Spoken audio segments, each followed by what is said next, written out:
আসসালামু আলাইকুম, welcome back to my channel. আশা করি সবাই ভালো আছেন। আলহামদুলিল্লাহ আমিও ভালো আছি। এই তো আজকে আপনাদের সামনে আরও একটি নতুন ভিডিও নিয়ে হাজির হলাম। আশা করছি না টেনে সবাই পুরো ভিডিওটি দেখবেন।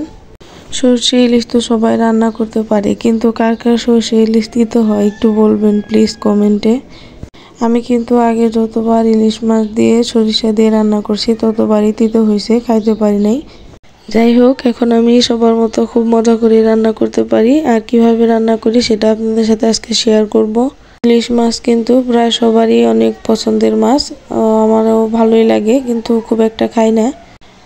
তো যাই হোক, কথা না বাড়িয়ে আপনাদের সাথে পুরো রেসিপিটা শেয়ার করব। আর এই তো সরষে ইলিশ রান্না করার জন্য আমি ইলিশ মাছটা আগে থেকে কেটে রাখছিলাম অফ ক্যামেরায়। তো আমার বাসায় ভিডিও করে দেওয়ার মানুষ নাই, এর জন্য আমি অফ ক্যামেরায় অনেক কাজ করে নিই, তারপর আপনাদেরকে দেখাই। জানি অনেকে আমার থেকে অনেক সুন্দর সুন্দর করে ভিডিও করে কথা বলেন। যাই হোক, সবাই তো আর একরকম না। তো যদি ভালো লেগে থাকে তাহলে অবশ্যই একটি লাইক দিয়ে আমার ভিডিওটি দেখবেন। এই তো আমি এখানে সরিষা, আদা, রসুন, কাঁচামরিচ সব একসাথে বেটে রাখছি। আর হলো যে হলুদ, মরিচ আর ধনিয়া, লবণ নিয়ে নিছি পরিমাণ মতো। ভয়েস দিতেছি তো খুব একটা ভালোভাবে দিতে পারতেছি না, ঠান্ডা পড়ছে আর আমি খুব সকালবেলা উঠে ভয়েস দিতে বসে পড়ছি, এর জন্য খুব ভালো করে দিতে পারতেছি না। আর এই তো সরিষার তেল নিয়ে নিছি। তো আমি সরিষার তেলে সবসময় খাই, আর আজকে যেহেতু সরষে ইলিশ রান্না করব, তো সরষে ইলিশের সময় কিন্তু সরিষার তেল দিলে আলাদা একটা মজা হয়। আর এই তো আমি এদিকে চুলায় প্যান বসিয়ে নিছি, এবার তেল দিয়ে দিলাম। তেলটা একটু গরম হতে দিব।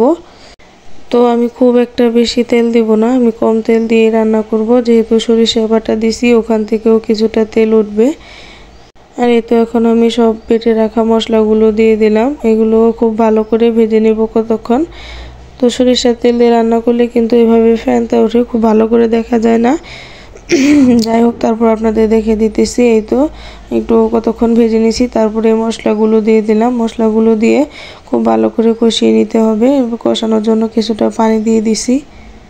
আর এই তো গত 2 দিন আমি ভিডিও ছাড়তে পারি নাই, বাড়িতে গেছিলাম, এর জন্য দাওয়াত খাইতে খাইতে অস্থির, আপনাদের সাথে ভিডিও শেয়ার করতে পারি নাই, সময় পাই নাই। ভিডিও করে রাখছি অনেক, কিন্তু এডিট করে ভয়েস দিয়ে ছাড়া হয় নাই। তো খুব তাড়াতাড়ি বাড়ির ভিডিওগুলো ছাড়বো, আপনাদের সাথে শেয়ার করব। আর এই তো দেখেন আমি মাছগুলো দিয়ে দিয়েছিলাম, এক পাট হতে হতে আমি ঢেকে রাখছি। তো এক পাট কিন্তু খুব ভালো করে হয়ে গেছে, এবার আমি উল্টে দিব আরেক পাশ হওয়ার জন্য। আর দেখেন কালারটাও কিন্তু অনেক সুন্দর হয়েছে। এভাবে খুব ভালো করে 2 পাশ উল্টে পাল্টে কষিয়ে নিতে হবে। তারপর তো এই তো গোপন রহস্য, যাই হোক এখনই বলবো না, যখন দিব তখনই আপনারা দেখতে পারবেন।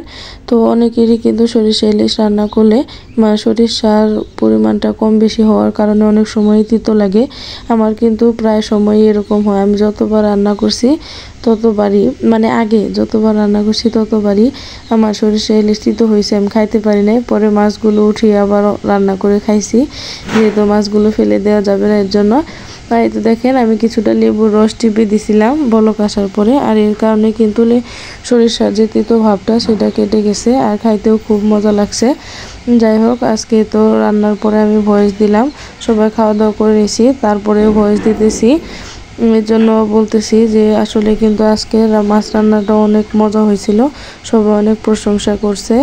আপনারাও কিন্তু যাদের যাদের তিতা হয় তারা এভাবে আমার টিপসটা কাজে লাগাতে পারেন, একটু লেবুর রস দিয়ে দেখতে পারেন, আর তেতো লাগবে না।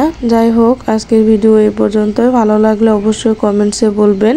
আর যারা যারা আমার ভিডিওটি নতুন দেখতেছেন তারা অবশ্যই চ্যানেলটি সাবস্ক্রাইব করে দিবেন, পাশে থাকবেন। আল্লাহ হাফেজ।